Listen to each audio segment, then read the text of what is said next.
आप देख रहे हैं सत्य हिंदी और मैं हूं आपके साथ कृति सिंह भदौरिया। आइए रुक करते हैं इस वक्त की बड़ी खबरों की ओर। जाति जनगणना के फैसले पर एक प्रेस कॉन्फ्रेंस कर राहुल गांधी ने कहा कि संसद में मैंने कहा ही था कि जाति जनगणना को हम करवा कर छोड़ेंगे। मैंने ये भी कहा था कि 50% की जो दीवार है उसको तोड़ेंगे। अब सरकार ने जाति जनगणना कराने का फैसला किया है। हम जाति जनगणना का पूरी तरह समर्थन करेंगे, लेकिन हम चाहते हैं कि इसकी पूरी टाइमलाइन बताई जाए। ये कैसे होगी, कब होगी और तरीका क्या होगा। सरकार के जातिगत गणना के निर्णय पर कांग्रेस नेता राहुल गांधी ने कहा कि हम इसका पूरी तरह से समर्थन करते हैं, लेकिन एक समय सीमा चाहते हैं। ये कब तक किया जाएगा, ये पहला कदम है। तेलंगाना जातिगत जनगणना का मॉडल है। सरकार अब तक जातिगत जनगणना का विरोध कर रही थी, लेकिन अचानक इसे कराने का फैसला किया। हम इसे कदम कदम पर स्वागत करते हैं। जातिगत जनगणना को लेकर राजनीतिक रणनीतिकार जन सुराज पार्टी के संस्थापक प्रशांत किशोर ने बयान दिया है। उन्होंने कहा कि किसी भी गणना और सर्वे जिससे समाज के बारे में बेहतर जानकारी हो, उसमें कोई दिक्कत नहीं है। लेकिन बिहार की जातीय जनगणना से हम लोगों ने देखा कि सिर्फ गणना हो जाने मात्र से देश में सुधार नहीं होगा। गणना के आधार पर जो फाइंडिंग निकल कर आए, सरकार उस पर काम करेगी, तब सुधार होगा। बिहार में जब जनगणना हुई तो बताया गया कि 94 लाख परिवार गरीब हैं। उन्हें 2 लाख रुपए दिए जाएंगे, लेकिन आज तक उन्हें 1 रुपए नहीं दिया गया। तो ऐसी गणना का क्या फायदा। किताब खरीदने से आप विद्वान नहीं होंगे, किताब पढ़कर समझनी भी होगी। कांग्रेस ने अगली जनगणना में जातिगत जनगणना कराए जाने के केंद्र सरकार के फैसले पर बुधवार को कहा कि देर आए दुरुस्त आए। कांग्रेस ने एक्स पर पोस्ट किया कि सामाजिक न्याय को लेकर ये बात कांग्रेस के हालिया प्रस्ताव में कही गई थी, जो 9 अप्रैल 2025 को अहमदाबाद में पारित हुआ था। देर आए दुरुस्त आए। राजस्थान कांग्रेस के अध्यक्ष गोविंद सिंह डोटासरा ने कहा कि जाति जनगणना का निर्णय राहुल गांधी जी ने न्याय संकल्प की देश में गूंज और कांग्रेस की नीति की जीत है। डोटासरा ने यह भी कहा कि जाति जनगणना न्याय दिलाएगी, कांग्रेस 50% आरक्षण की दीवार हटाएगी।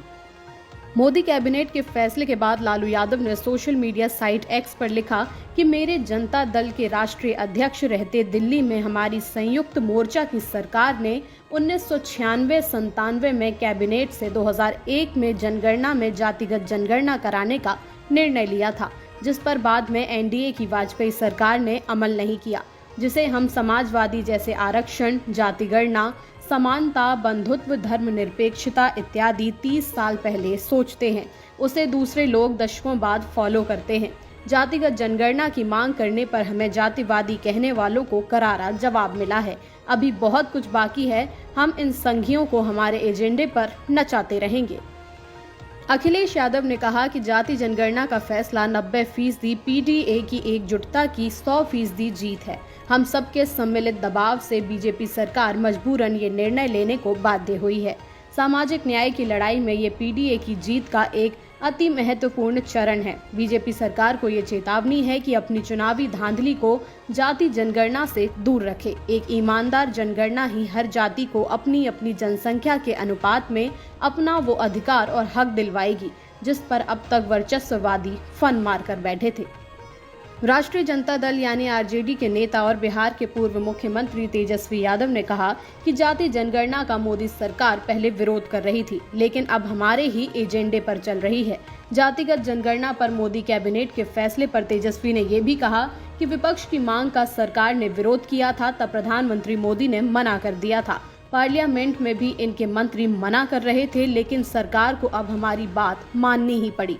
ये हमारी मांग है और ये हमारी जीत है। तेजस्वी यादव ने कहा कि जब नतीजे आएंगे तो हमारी मांग होगी कि पूरे देश के विधानसभा चुनावों में पिछड़े और अति पिछड़ों के लिए भी सीटें आरक्षित की जाएं।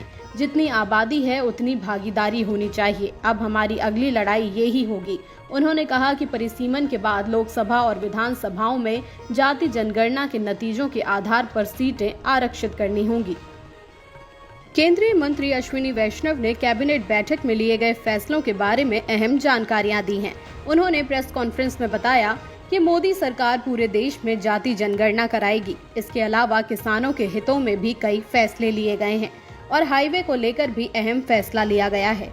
अश्विनी वैष्णव ने कहा कि मोदी सरकार पूरे देश में जाति जनगणना कराएगी। जनगणना के साथ ही जातियों की गिनती होगी। उन्होंने जाति जनगणना को लेकर कांग्रेस को घेरा। उन्होंने कहा कि जाति जनगणना को कांग्रेस ने अपने लाभ के लिए इस्तेमाल किया।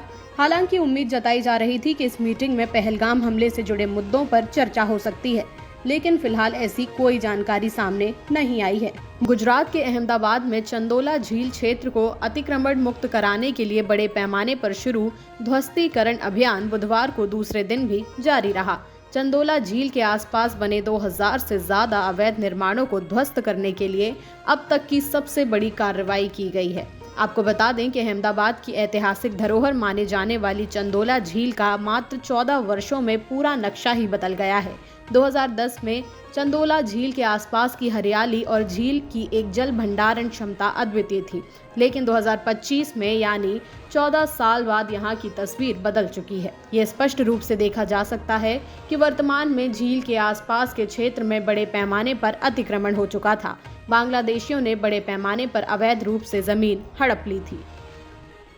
जम्मू कश्मीर के पहलगाम में पिछले सप्ताह हुए आतंकी हमले के बाद भारत और पाकिस्तान के बीच तनाव लगातार बढ़ रहा है, जो LOC पर नजर आ रहा है। पाकिस्तान हमले के बाद लगातार बॉर्डर पर बिना उकसावे के फायरिंग कर रहा है। भारत भी इसका माकूल जवाब दे रहा है। सीज फायर उल्लंघन पर अब भारत ने पाकिस्तान को चेतावनी दे डाली है कि ऐसा आगे होना नहीं चाहिए। रिपोर्ट के मुताबिक भारत पाकिस्तान के प्रमुख सैन्य अधिकारियों ने हॉटलाइन पर बात की है और नई दिल्ली ने नियंत्रण रेखा पर अकारण उल्लंघन के खिलाफ इस्लामाबाद को चेतावनी दी है। सूत्रों के मुताबिक भारत और पाकिस्तान के सैन्य संचालन महानिदेशकों ने बुधवार को हॉटलाइन पर पाकिस्तान द्वारा अकारण संघर्ष विराम उल्लंघन पर चर्चा की। भारत ने नियंत्रण रेखा पर पाकिस्तानी सेना द्वारा बिना उकसावे के फायरिंग करने को लेकर चेतावनी दी है। रूस के खिलाफ युद्ध में अमेरिका की मदद लेने की कीमत अब यूक्रेन को बड़े पैमाने पर चुकानी पड़ रही है। अमेरिकी राष्ट्रपति डोनाल्ड ट्रंप के दबाव के चलते यूक्रेन अब अमेरिका के साथ उस बहुप्रतीक्षित समझौते पर हस्ताक्षर करने को तैयार हो गया है, जिसे देकर दोनों देशों में काफी समय से सहमति नहीं बन पा रही थी। ट्रंप और यूक्रेन के राष्ट्रपति जेलेंस्की की पहली मुलाकात के दौरान ही इस मुद्दे पर दोनों देशों में डील होने की उम्मीद थी, मगर तब दोनों राष्ट्राध्यक्षों के बीच रूस के साथ युद्ध के मुद्दे पर कड़ी और तीखी बहस हो जाने के बाद ये मामला टल गया था। आपको बता दें कि यूक्रेन अब अमेरिका के साथ खनिज समझौता करने को तैयार हो गया है। इसके तहत यूक्रेन को पूर्व में दी गई सैन्य मदद के बदले अब अमेरिका कीव के बहुमूल्य खनिज संपदाओं का दोहन करेगा। फिलहाल के लिए इतना ही। देश दुनिया की तमाम खबरों के लिए आप देखते रहिए सत्य हिंदी।